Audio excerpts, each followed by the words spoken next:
Hello guys, welcome back to commerce zone. और आज हम शुरू करने जा रहे हैं हमारे क्लास 12 के बीएसटी के लिए चैप्टर नंबर 1, जो कि रहेगी आपकी मैनेजमेंट सीरीज। और अगर आप लोगों ने अभी तक बुक खोलकर नहीं देखा है तो जब आप बुक ओपन करेंगे तो आप देखेंगे कि शुरू के 8 चैप्टर्स जो हैं वो मैनेजमेंट पर ही बेस्ड है।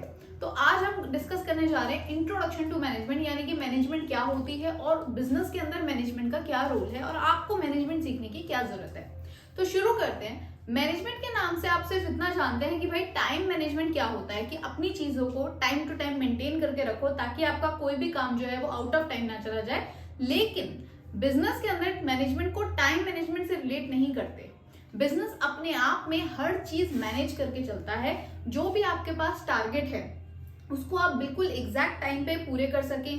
उस टाइम को आप इतना ज्यादा ना एक्सटेंड करें कि आपका टारगेट ओवर टाइम चला जाए। उसके अलावा आपकी जो बिजनेस है वो कहीं से भी ओवर बजट ना चला जाए, यानी कि आपको कॉस्ट भी मैनेज करके चलनी है।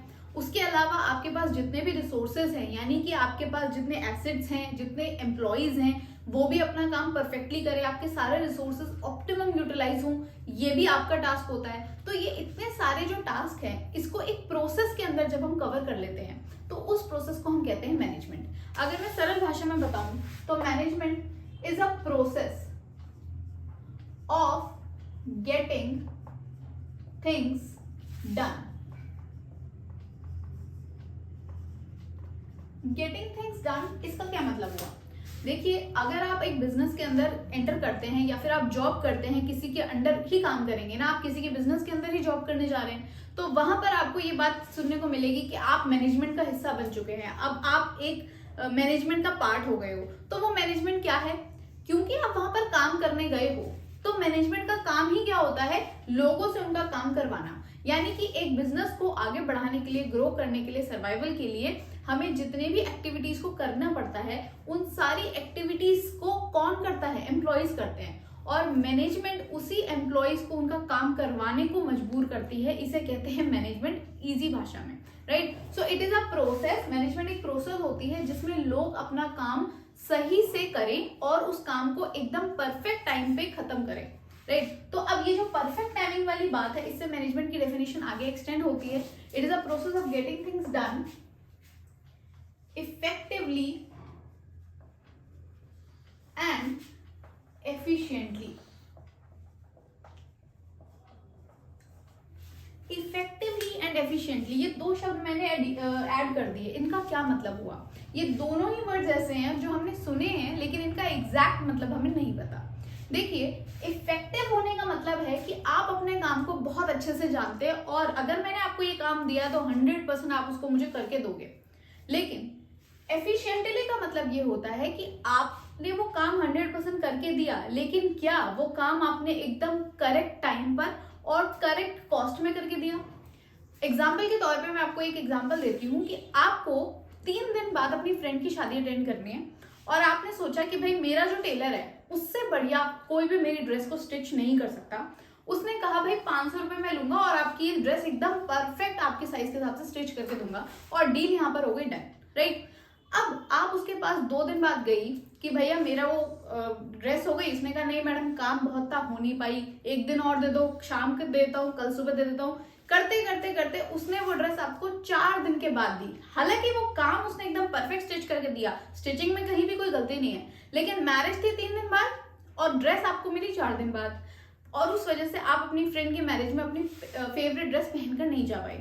अब आपने यही बात अपनी किसी और फ्रेंड को बताई। उसने कहा तू बड़ी पागल है, मुझे बताती, मैं अपने टेलर का नंबर दे देती, वो तो 1 दिन के अंदर अंदर करके देता है और रेट भी उसके सही है, 500 की जगह 400 में तेरा काम हो जाता।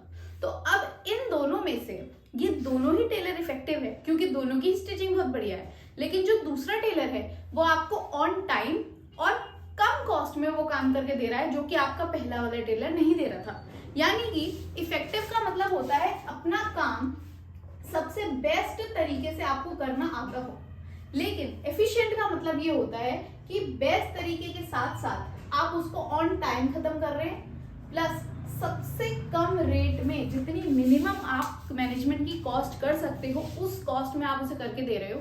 अगर ये दोनों क्वालिटी आपके पास है तो आप एक बहुत बढ़िया एम्प्लॉय या बहुत बढ़िया मैनेजर कहलाए जाओगे, right. So it is a process of getting things done effectively and efficiently.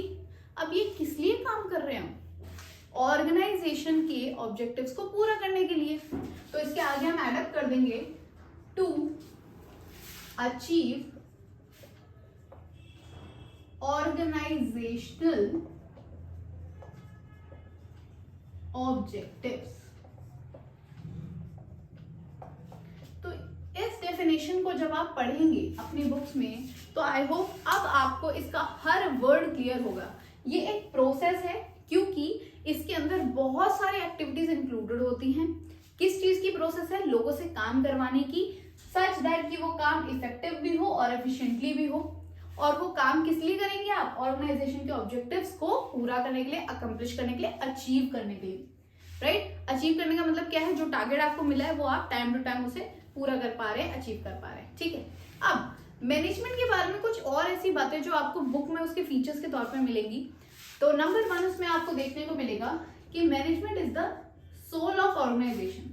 Soul से आप अच्छी तरह जानते हैं क्या मतलब हुआ कि बिना मैनेजमेंट के ऑर्गेनाइजेशन बिल्कुल फीकी है, उसका कुछ भी काम पूरा नहीं हो पाएगा जब तक एक अच्छी मैनेजमेंट उस कंपनी में नहीं होगी। चाहे आप कितना ही पैसे इन्वेस्ट कर लो, हार्वर्ड से डिग्री लेकर आ जाओ, बहुत सारे एक्सपीरियंस हो, लेकिन अगर आपके अंदर करने वाले स्टाफ इतना अच्छी तरह मैनेज नहीं, आपकी मैनेजमेंट फेल हो जाती है तो आपकी बाकी की सारी चीजें जो है वो फेल हो जाएंगी, राइट? दूसरी चीज मैनेजमेंट के फीचर में अगर आप देखेंगे तो it is required at all levels. जब हम आगे वाले लेक्चर्स कंटिन्यू करेंगे तो आपको देखने को मिलेगा कि मैनेजमेंट अपने आप में एक लेवल नहीं होती, ये हायरार्की होती है टॉप से लेकर नीचे तक। आपके पापा भी ऑफिस जाते हैं, मम्मी भी ऑफिस जाती होंगी, तो आप सुनने को मिलते होंगे कि बॉस ने ये बोला, ये एम्प्लॉय से आज ये बात हुई। तो कहीं ना कहीं आपको ये बात पता है कि सिर्फ एक ही लेवल नहीं होता एक कंपनी के अंदर, हमेशा ऊपर की भी मैनेजमेंट होती है और नीचे की भी। तो कितने लेवल्स ऑफ मैनेजमेंट होते हैं और हर लेवल में मैनेजमेंट की उतनी ही रिक्वायरमेंट होती है जितनी ऊपर और जितनी नीचे के लेवल्स में पाई जाती है, राइट? उसके अलावा मैनेजमेंट के बारे में कुछ चीजें हम देखेंगे। It requires a series of functions, right? Series of functions का मतलब ये होता है कि मैनेजमेंट अपने आप में एक फंक्शन नहीं है कि बस ये कर लो और बात खत्म। मैनेजमेंट एक कंटिन्यूअस प्रोसेस है, एक एक एक करके। जिस तरह लाइफ जो है वो आपको हर दिन कुछ नया दिखाती है, उसी तरह मैनेजमेंट में के अंदर भी आपको हर दिन कुछ नया देखने को मिलेगा। वो बहुत सारी एक प्रोसेस है जिसमें बहुत सारे फंक्शंस इंक्लूडेड है। तो क्या इस फंक्शंस का कभी एंड आता है? कभी भी नहीं आता। जब एक फंक्शन एंड हो जाता है तो नया प्रोजेक्ट शुरू हो जाता है और ये एक सर्कल की तरह मैनेजमेंट की जो प्रोसेस है वो भी घूमती रहती है। So it is a never ending process and it requires a series of function.